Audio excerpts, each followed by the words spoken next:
नहीं किसी से भीख मांगते, हम अपना अधिकार मांगते, हम अपना अधिकार मांगते। पेंशनर भाई भाई लड़ कर लेंगे, लड़ कर लेंगे, पेंशनर भाई भाई लड़ कर लेंगे। जो पेंशनर्स का काम करेगा वही देश में राज करेगा, जो पेंशनर्स का काम करेगा वही देश में राज करेगा। वजह तो हम क्या बताएं, हम तो 8 साल से लड़ रहे हैं।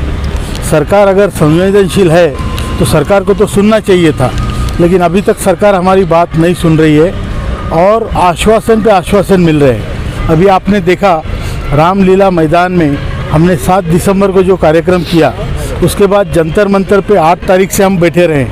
फिर हमने 13 से आमरण अनशन शुरू किया, 14 को हमें आश्वासित किया गया, फिर 16 तारीख को फिर मंत्री जी से मिले, फिर उन्होंने आश्वासन दिया।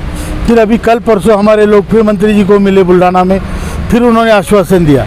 अभी आश्वासन तो मिल रहे हैं, लेकिन आश्वासनों से पेट नहीं भरा जा सकता।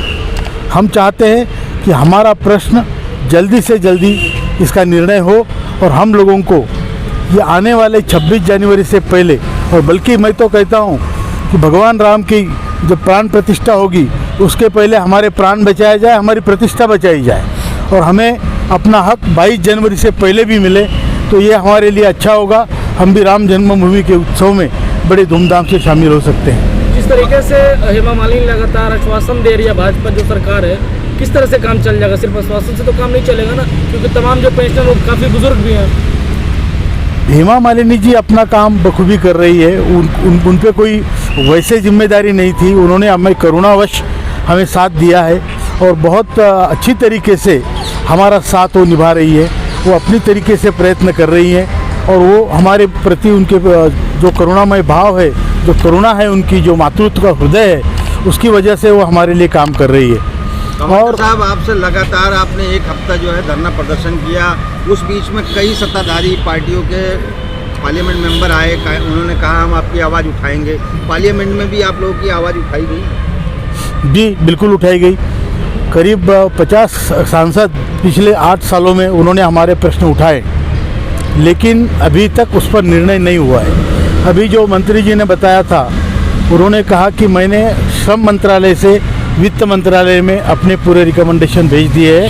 अभी मेरी तरफ से आपका पूरा काम हो चुका है, अब जो कुछ निर्णय लेना है वो वित्त मंत्रालय ने लेना है।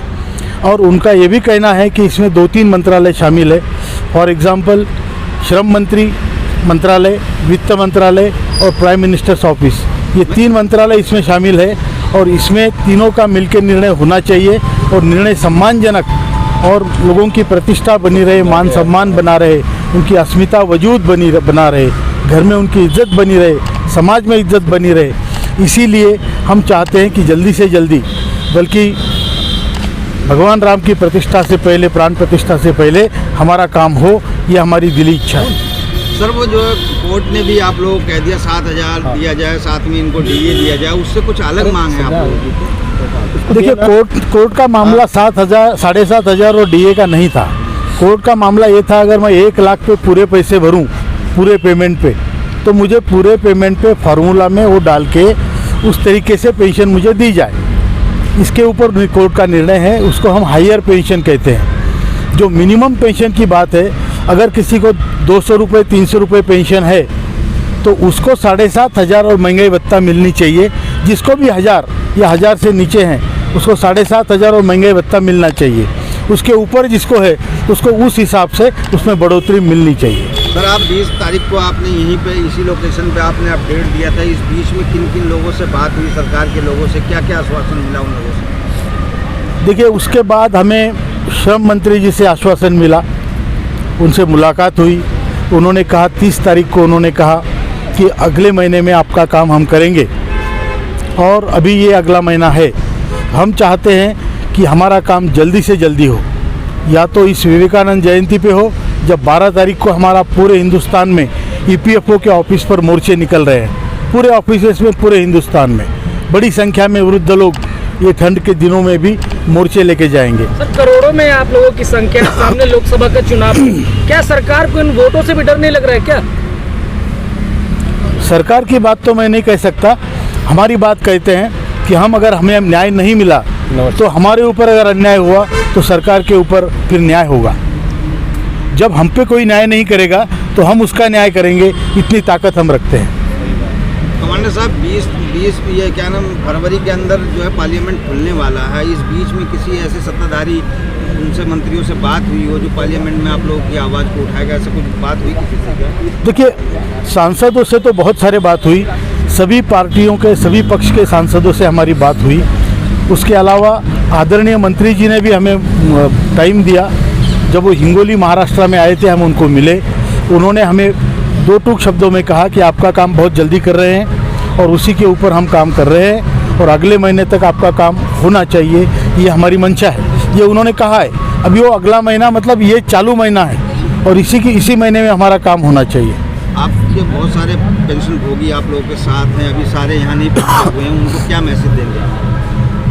अभी देखिए, हमने हमारा आंदोलन का कार्यक्रम जाहिर किया है, उसके हिसाब से हम पूरे सांसदों के पूरे हिंदुस्तान में अभी भेंटगांठ कर रहे हैं, उनको बता रहे हैं कि भैया हमारा काम करो, नहीं तो अगले इलेक्शन में हम तुम्हारा काम करेंगे। तमाम जो हमारा काम करेगा उसी का काम हम करेंगे, जो नहीं करेगा उसका काम हम नहीं करेंगे। तो चाहे किसी भी पार्टी का सांसद हो, उसके घर में जाके हम ये बोल रहे हैं कि आप हमें सहारा दो, हमारा काम करो, हमारी तरफ सहानुभूतिपूर्ण नज़रों से देखो, अगर नहीं तो फिर आपके अगले इलेक्शन में हमसे कोई अपेक्षा मत रखो, बल्कि हमसे उल्टी अपेक्षा रखो।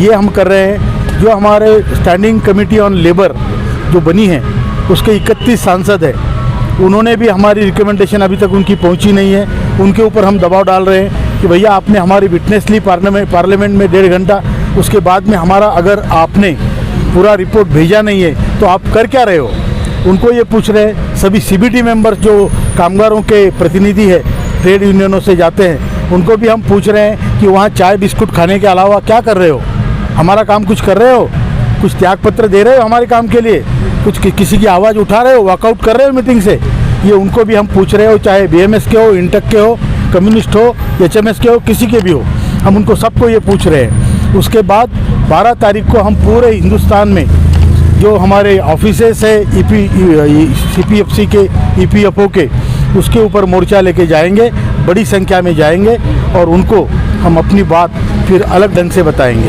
कमांडर साहब, जो है आपको पूरा देश देखता है, पेंशन भोगी आपसे बहुत उम्मीदें लगा के रखे हैं, आप उनको क्या ये संदेश देंगे? चुनाव से पहले उम्मीद है हमारे को जो हमारी मांगें पूरी हो सकती है? बिल्कुल उम्मीद है।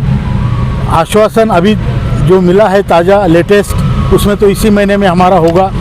तो हम चाहते हैं कि जो 26 जनवरी से पहले या इवन 22 जनवरी से पहले हमारा काम हो, और नहीं होता है तो 30 जनवरी से फिर आप देखेंगे, फिर हम मिलेंगे, जंतर मंतर पे मिलेंगे, और इस बार जो मिलेंगे तो हम जिंदा वापस नहीं जाएंगे, या तो जीत के जाएंगे या मर के जाएंगे।